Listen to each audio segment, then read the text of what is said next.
This courtroom moment has it all: law, tension, and a hard lesson on election rules. A 64-year-old man finds himself before the judge after what started as a simple disagreement over a hat at a polling station and ended in an assault charge. But was it anger, misunderstanding, or something deeper? Stay tuned, because this case shows how fast emotions can turn a quiet vote into a criminal case. Was not you going to vote? And I will tell you, I teach campaign and election law. And when people at a location tell you that you're not allowed to wear certain items when you go into the voting booth, you're not allowed to do. When they tell you you're not allowed to wear certain items when you're entering doors, you're not allowed to do that. I told it, and it wasn't posted anywhere, and the people that were working there didn't know themselves. No, They that's the would have law. told me that. I'm telling you, that's the Well, I'll law. tell you, I didn't know, and other people didn't know. Well- I'm explaining my situation. It doesn't seem that anybody's heard yet. Oh, well, let me just tell you what it says in here in the police report, because maybe you didn't read it. It says you were walking in and the person, they have judges who are there for voting, and they have people who are working there, Mhm. who work there. It's yes or no. It's not uh-huh. Okay. They were working there and they told you you needed to remove your hat because it was not allowed inside the voting area. And that's the law. And that's always, but here's the thing. That's the law. It's always been the law. For example, I can't walk around with a t-shirt with my name on it saying vote for me and go in the voting booth. It's not allowed. Once you get to a certain point, and it's that 100-yard line that they have, when you cross into that area, you're not allowed to be in line with t-shirts about who you support. You're not allowed to do that. Yeah. That's the law. I And understand then when people tell you that, you can't start hitting somebody. And it says on here that your wife even tried to stop you. Ma'am, that's all incorrect. You want me to explain? Can I explain? Sure. And if you want a jury trial, I'll give you one. Well, I'm not talking to you, I just want to explain because it's incorrect what they're saying. I was in line for 45 minutes before I actually got to vote. They asked me to remove my hat then, after I was standing there for 45 minutes. So I removed it, I put it in my lower back.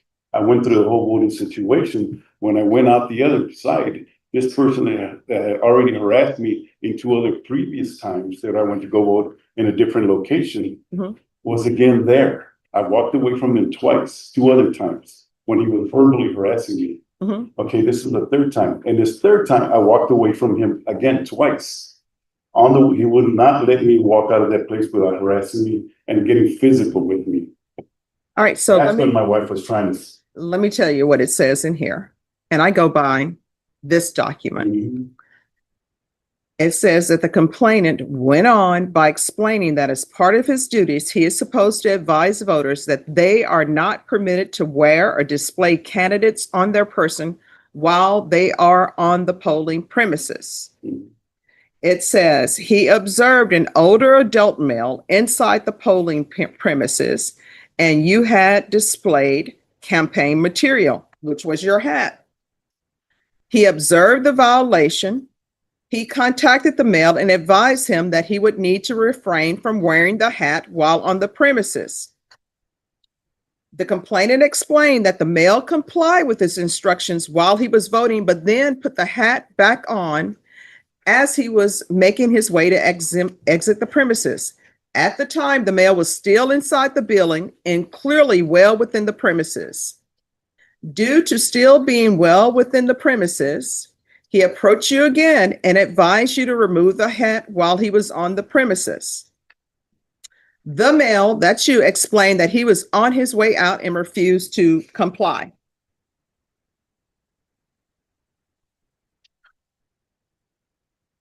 And it says,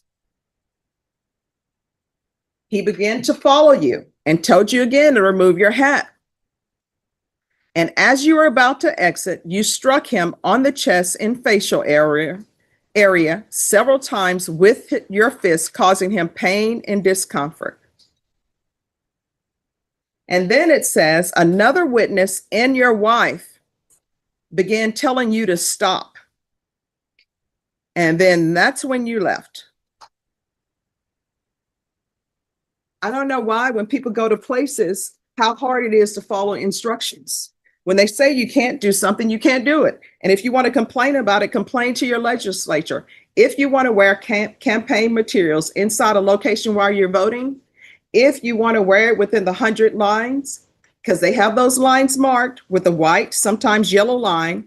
If you want to do that, then you need to write your legislator and say, look, you need to change these rules because I want to wear my campaign gear inside the area while I'm voting. But for now, you're not allowed to do that. And you need to follow the rules. How old are you? 4. All right, you're 64 and you're up here fighting at and I don't even call it fighting because it doesn't say that he ever even hit you back. Yeah, of course. And so you're up here fighting with somebody who's just trying to do their job, help people come in and vote and go on your merry way. And they're not even paid enough money for somebody to be hitting on them. This is where the real lesson lands. The judge isn't just talking about the incident. She's addressing a bigger issue, accountability. Whether it's misunderstanding the law or losing control, the courtroom doesn't bend for emotion. And when you're 64, standing before a judge for striking a poll worker, it's not just about guilt, it's about judgment, both legal and moral. But here's a question for you. Do you think this was an honest mistake or pure disregard for the rules? Drop your thoughts below. So it appears to me you do have anger issues. No, I don't have any. Like I said, I walked away twice, and in the situation, I walked away twice. To say anything in there where he followed me all the way and he screamed in my ear. I have hearing difficulties from my time in the military. I didn't hear what he was saying. I was walking out, and he was quite a ways. Did he not tell you to remove your campaign gear? No, and that you were not allowed in the area? That was after the fact when I had already gone out. I was in the library section already. Let me just tell you, within that 100 line, you are not allowed to wear campaign gear. Now, if you're saying what's being said is untrue, then you need to set this for a jury trial because I go specifically by what's in the police reports. And there's a reason why this says waiver consent to stipulation of testimony and stipulations. You know what that means? That means that everything is in this document. You're stipulating that it is true and correct. And this is what it says. I, Jesse Lutzenberger, do hereby judicially confess and admit that I intentionally and knowingly in Bexar County, Texas, on or about the 24th of October, 2024, did intentionally and knowing cause injury to the complainant by striking the complainant with the hand of the defendant and by pushing the complainant with the hand of the defendant. That's, you stipulated to that and said it's true. Anything about him punching at me first? What I'm telling you is you're saying this is true. You've stipulated to this. Now, if you're saying he punched you first, then maybe you want a jury trial and you want to say it's self-defense. It's on video. The only reason why I'm accepting that because I don't have the money to continue. Or of course I would defend myself. All right. Does he want a jury trial? No, we're accepting the plea. Oh, is your wife? Is somebody here? My wife is here. Oh, she said no. You don't want a jury trial. Okay, no. All right. Your Honor, if I may, I believe that, look, point being there's, as you've stated, that's completely clear. The law is the law. I think that there was a fundamental miscommunication and understanding as far as how it was proffered to him at that time. I think that realistically, the way people speak, someone told him, take off the hat while you're voting. I think in his head, that's what he believed. Hey, take the hat off. I'm walking out the door. I'm basically at the double doors. I can put the hat back on. Understanding clearly that is still in violation of the law. But I want to make clear, it's not like the statute book was not pulled out and read to him at this time to understand the 100 feet. Again, it's not an excuse, but I think where his mind was coming at, he had finished voting, he had waited the 45 minutes, and he was leaving. And then he had an individual come up and approach him. Just to give some context, it's not change, obviously, the law itself or your viewpoint of this, but I want to. Well, I mean, my viewpoint is the stipulations that I've received. Understood. All right. There's going to be a $500 fine, 2 years deferred adjudication, 200 hours of community service restitution, proof of employment within 30 days, no employment as a home health care provider or with minors. There's going to be the hostility management course, regular reporting by Zoom or in person, regular random UAs, field visits 1 time per month for 6 months. And there's to be no contact with Mario Montemayor.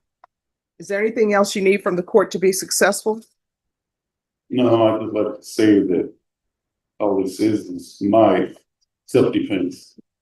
Because nobody wants to be harassed or bullied in front of their significant other. Yeah. I understand. You know what? I understand here's the thing. I understand what you're saying. And I understand sometimes that tempers run high, right? And sometimes when we don't know the law, and if somebody just tells you, you can't do that, sometimes people want to know why I can't do that. And they want you to explain it. Sometimes people will explain it. Sometimes they will not. For example, I try to explain everything so people will know why things are happening. So now you know, and I'm telling you, yeah. So here's the thing. This is what I'm telling you. When you see, if you go vote again, when you see that line, you are not to cross that line with any campaign materials. And that's why when you see candidates who are out there talking to people, they're not allowed to go past that line. You know why? Because you are not allowed to campaign past that line. And wearing T-shirts or any type of hats or anything for whatever candidate you support, whether you say anything or not, that's considered campaigning. And legally, you're not allowed to do that. And if people want to change the law where they can wear their campaign shirts or whatever beyond that line, you have to do that with your legislators. My job is just to follow the law. You understand? Mm-hmm. Yes, ma'am. This happened in Georgia and it happened in South Carolina, I think, and the people still got to go and went on their way. Well, this Texas. Yeah. All right. Ms. Abrams will speak to you. Okay. All right. Thank you. Thank you, Your Honor. You're welcome. Well, a man in Bexar County is now out of jail after the sheriff's office says he assaulted a poll worker. Sheriff Javier Salazar says around 6:30 Thursday night, Jesse Lutzenberger walked into the Johnston Library polling location wearing a hat supporting former President Donald Trump. A poll worker told him to take off his hat before voting. It's against the law in Texas to wear clothing or accessories that support a candidate, party, or measure within 100 feet of a polling location. That's the law. Well, the sheriff says Lutzenberger put the hat back on while he was still inside the building.